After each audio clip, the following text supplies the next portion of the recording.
If you have not heard, Hunter Biden's business partner, former business partner, Devon Archer, actually did come forward and testify in reference to Hunter Biden's business dealings and Burisma. And he dropped a number of bombshells. Some of you may be interested in. Number one of the things that Devon Archer said is that not only was Joe Biden on one of those calls, the business calls where Joe Biden claimed multiple times publicly on television that he was never on those calls and he was never in the room and he never had anything to do with his son's business deals. Devon Archer has come forward and said not only was Joe Biden involved, but that Joe Biden was on 20 calls. Not one, but 20. So we're going to dive into this story now that Devon Archer has come forward. We're going to get started with this clip from Nico House. Nick and Nico are like knocking it out the park with these short clips that they're doing for Hotspot. But Nico's going to start off by saying Joe Biden is a liar, which I thought is pretty interesting. He's going to start off. It says Joe Biden is a liar. His son, Hunter Biden, is a liar. And the testimony by Hunter's friend and business partner, Devon Archer, proved how much the Bidens have been lying to America and the Democrats that have defended them. We'll start with this. And then we are also going to go into the interview that Devon Archer had with Tucker Carlson. So let's go ahead and dive into this. Joe Biden is such a fucking liar, bro. Joe Biden claimed that he had never been involved with any of Hunter Biden's business dealings at all, or talked to anyone involving Hunter Biden's business dealings. Survey says that is a lie. In fact, he joined dinners with Hunter Biden's business associates and was on the phone with them on speakerphone at least 20 times. Joe Biden also claimed that he had nothing to do with Hunter Biden being appointed to the board of Burisma. He had nothing to do with the Ukrainian energy company. Survey says that is also a lie. One of Hunter Biden's best friends and business associates came out and said that Hunter Biden was only invited to sit on the board of Burisma because of the brand he brings, with his father being the vice president. He even takes it a step further and says that Burisma literally wouldn't exist. It would have failed as a business if it wasn't for Joe Biden protecting them. Now, these are just a couple of revelations from the testimony of David Archer yesterday. But the important part is that we recognize how much of a fucking liar Joe Biden is, and I can't believe that people would be okay with this, considering how people reacted to the idea that Trump was doing the same thing. I'm just asking people to keep the same energy, bro. Very well said there. So I want to go ahead and dive into, he makes it very funny. I want to dive into this statement here in reference to Hunter Biden, Devon Archer, and the burner phone. So this happened recently as well. Hunter Biden told this then business partner, Devon Archer, to purchase a burner phone just 3 days before a meeting was set up with Vice President Joe Biden at the White House. Is this Breaking Bad? I mean, what is happening here? A burner phone? Why do you need a burner phone? Typically, people get burner phones when there's something they're trying to hide. They don't want it to be traced, right? Let's continue here. Who buys a burner phone unless they are planning on doing something illegal? Weeks later, after the White House meeting, it was announced that Archer and Hunter would be joining the board at Ukrainian gas company Burisma. Buy a cell phone from a 7-Eleven or CVS tomorrow, and I'll do the same. Hunter said in an email on April 13th, 2014. This email was obtained by Daily Mail. When are people going to learn with the emails? As noted by the Daily Mail, Hunter kept 13 phone numbers active on his AT&T account, and some may have even belonged to Joe Biden. Nothing going on here, folks. So if I click on it, let me go to the second part here. This is the beginning of the email from Robert Biden, okay, to Devon Archer. I don't know if you guys can see that well. Let's let me zoom. Anywho, he's given Devon Archer a list of things here, right? Burisma has an opportunity here to play the hero, yada, yada. But this piece right here, number 22, buy a cell phone from a 7-Eleven or CVS tomorrow, and I'll do the same. Uh-huh.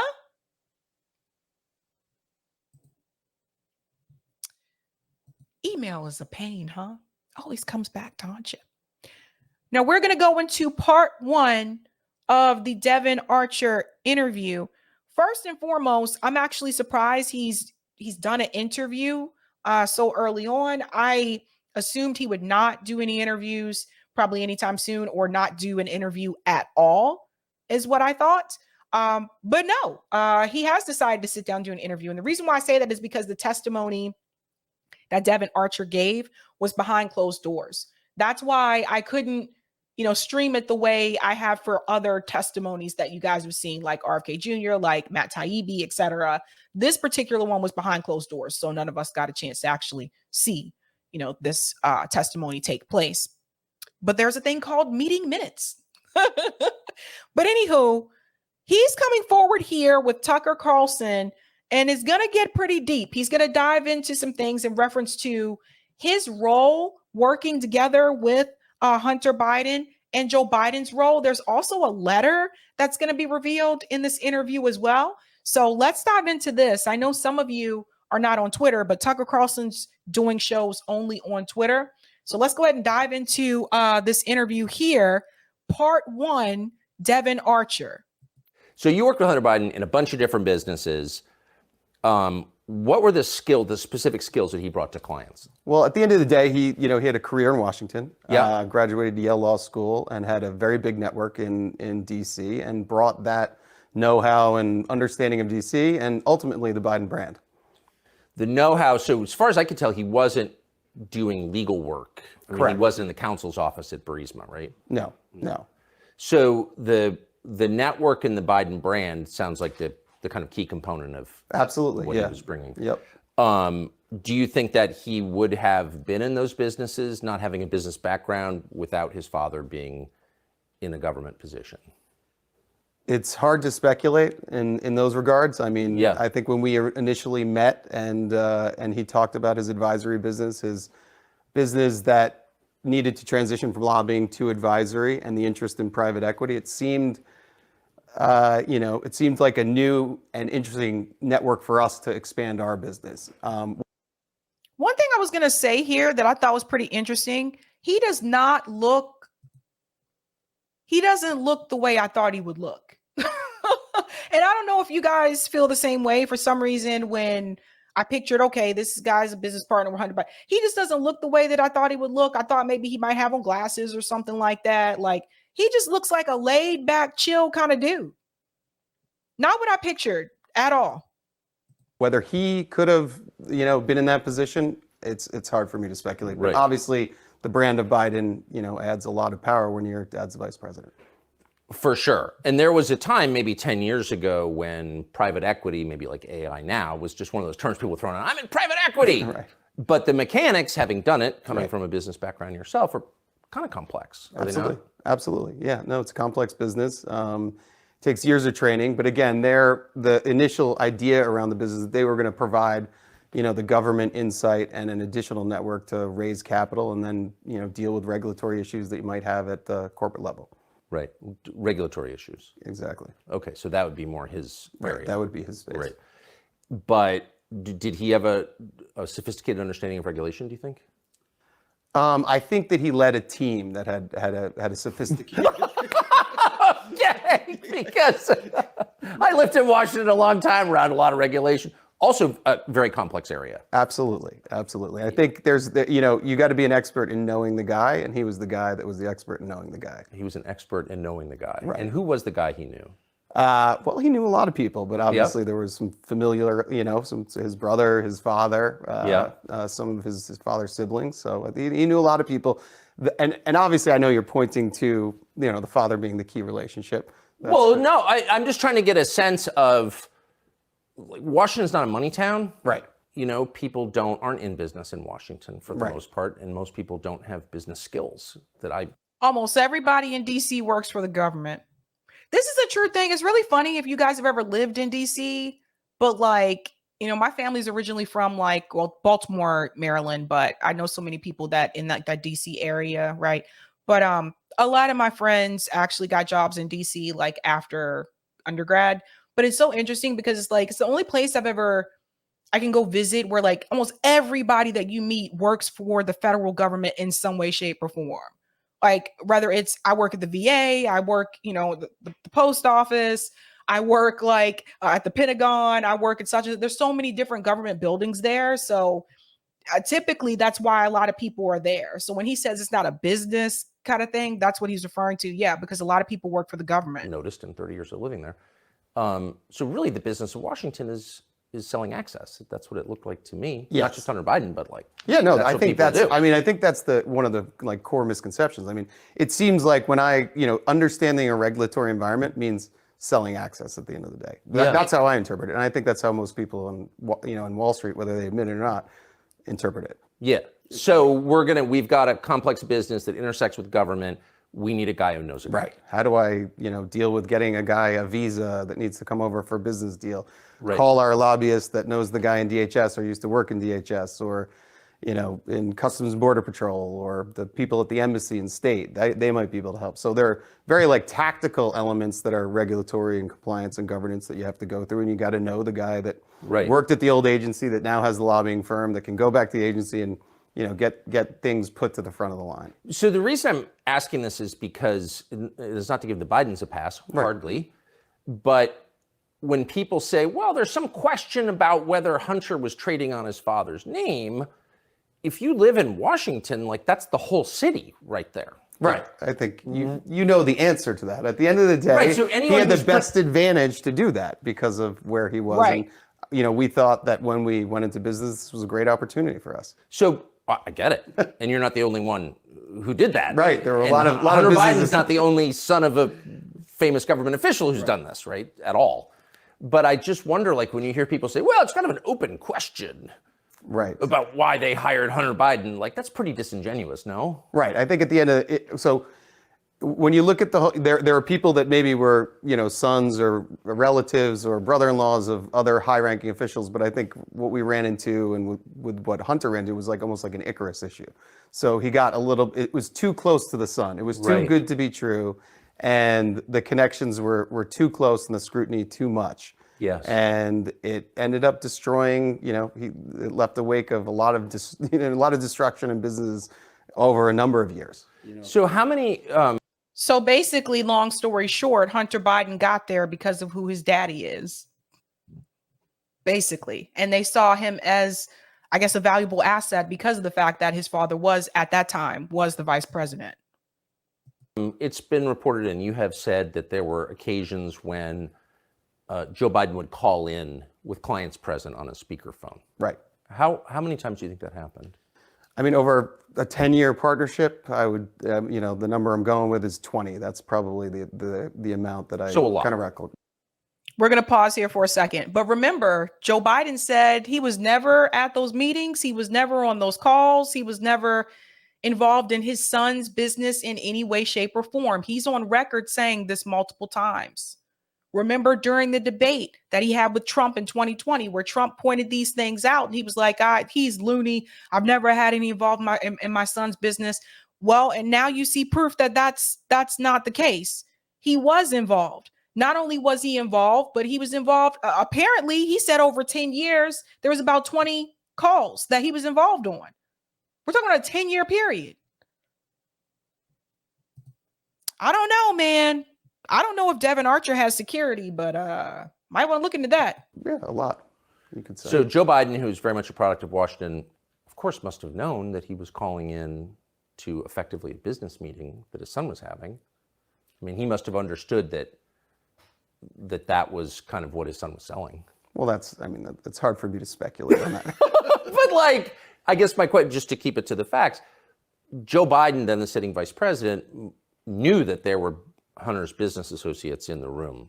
Yeah, I think I can definitively say at particular dinners or meetings, he knew there were business associates, and or if I was there, I was a business associate too. So I think That's right. Or if any of the other colleagues from the DC office or the New York office were there. So yeah, at times there were from the to be completely clear on the calls. I don't know if it was an orchestrated call in or not. It certainly was powerful though, because if you're sitting with a foreign business person and you hear the vice president's voice, that's prize enough. I mean, that's pretty impactful stuff for anyone in the world.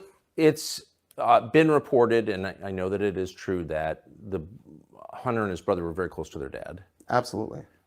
Which I think is great. Yep. I've got a lot of kids. I'm very close to them, talk to them every day. Yeah. Never called them on speaker during a business meeting. That's weird. You've got a lot of kids. You're close to them. Do you call them on speaker during business meetings? Do I call? I mean, what is that? A grown man calling his dad on a speakerphone during a business meeting? Right. And to be clear, sometimes the call was coming in and the speaker would go on. So it's just the presence. You have to be, I mean, you understand DC, right? So the power to have that access in that conversation, and it's not in a scheduled conference call, and it's a part of your family. That's like the pinnacle of power in DC. 100%. I guess I'm pivoting against the lie that I'm hearing people tell with a straight face. Congressman Goldman, for example, that we don't really know what was going on. Really? You're taking a call from the vice president and you put it on speaker. It's not just, hey, Dad, I'm in a meeting with some buddies. Right. It's let me put my dad, the vice president, on speaker. Yeah. And if he was put on speaker, then that means the other people who were in those conference, that were in that room or those conference meetings, they heard it too. I don't know why. Like someone asked in the chat, they said, why is Devon Archer, why is he telling on him? I don't know. I don't know, but maybe Devon Archer is just like, look, I heard some shit's about to pop off in reference to Joe Biden and his son and the business dealings and stuff, and Burisma. Let me go ahead and give them what I know and clear my name right now. Maybe that was it. Yep. In the rear view, it's an abuse of soft power, I'd say. An abuse of soft power. Interesting. When did you meet Joe Biden? Joe Biden, I met the first time probably at the 2000 convention. I think it was in LA, and then Boston was 2004. So those two times I probably shook hands as they made kind of the power circles around the you've been to them through the skyboxes. So Joe Biden can't even say that he never met Devon Archer. It's not even just about the phone calls. Remember, he's a business partner too, or was a business partner as well. So he can't even say that he never met him. He met him in person as well. This goes back to 2004. So I'm just trying to create a timeline here. And then following that, really when our partnership started in 2008, 2009-ish, conversation started. That's when I re-met Hunter and actually had a sit down and meal with him, talked about the transition from lobbying into strategic advisory, and then kind of some type of coalescence around having a private equity fund that would have this unique access and understanding of a regulatory environment in DC. Again, got it. To be clear. How many times do you think you met Joe Biden during the course of your relationship with Hunter? How many times? I should have this off the top of my head since I've been asked so many times. Probably same thing, 20.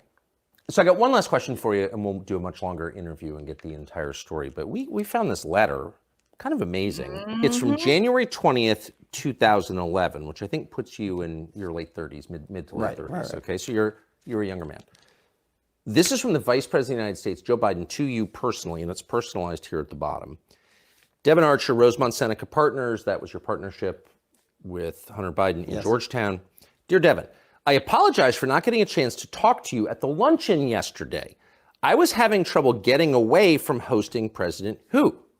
Let me pause here for a second so you guys can read this. So I don't know why he wrote a letter.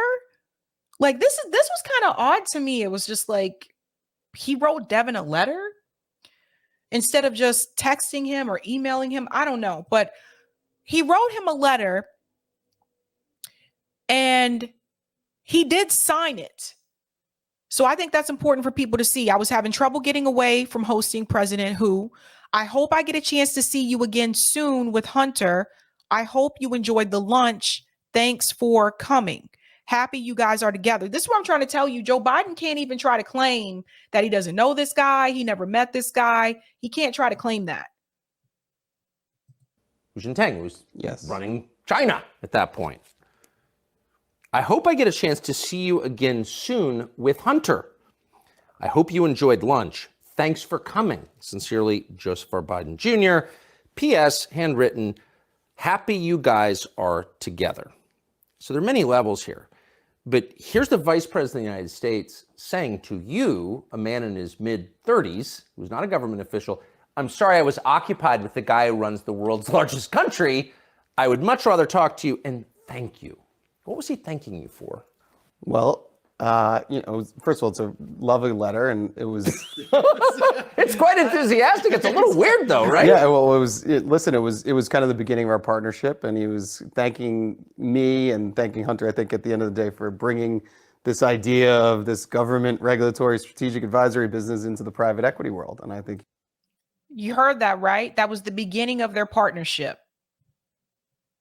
But Joe Biden says he wasn't involved, remember? Joe Biden has nothing to do with this at all. he was excited about the prospects for Hunter, and he was just thanking me. I think it was a nice gesture. It was a nice, for sure. For sure. Very polite. It gets a 10 on the etiquette scale, but he's a vice president of the United States, right, and he's talking about foreign business deals with you and thanking you for that. I think. You guys heard that? Remember, I just want to remind you again, this is when Joe Biden was vice president. He was doing this shady stuff. Do you guys wonder if Barack Obama knew about this? Do you think Obama knew that Joe Biden was doing this? Let's continue. Sorry, this was winding back a little bit. Okay. He's a vice president of the United States, right, and he's talking about foreign business deals with you and thanking you for that. I think, again, it goes back to my earlier point I think I hit the jackpot in finding the regulatory environment or company that can navigate right to the top. But, obviously, as time was told, being a little bit too close to the sun ends up burning you. For sure. And it did you, and you suffered greatly for it. And this is not a criticism of you. I would think as a business guy, you use every advantage. These are not business guys. This is the vice president of the United States. He's not allowed to be working on businesses with foreign governments while he's vice president. That's right. Not that I know of. But here he is. Right. Amazing. We'll be back. Devon Archer, thank you. Thank you. Y'all hear people. So that is part one. Part two has not been released yet, so I will stay tuned for that one. That'll probably be they'll probably post that next week, I think. But yeah. Yeah. I don't know what to tell you guys, but this is all coming out right before the election. And I'm really serious to see if this is going to play a role in any way, shape, or form. So for the media outlets that are choosing to ignore this, like the way that MSNBC and CNN have covered it, they've covered this in a way also obviously favorably towards Joe Biden. If you're going to hold people accountable for corruption, then you got to do it regardless what political party that they're in. So if they're going to hold Trump accountable for his corruption, they need to hold Joe Biden accountable for his corruption. That's just how it is. But we know how the media works, right? But this is a mess. This is a mess. They tried to arrest Devon Archer. They were going to try to arrest him before he actually testified. Just FYI. So I didn't even know if he was going to make it to the testimony, but he made it. And now he has the interview out. So I'm pretty sure we're going to hear more. That's part one. There should be a part two coming out, I would imagine.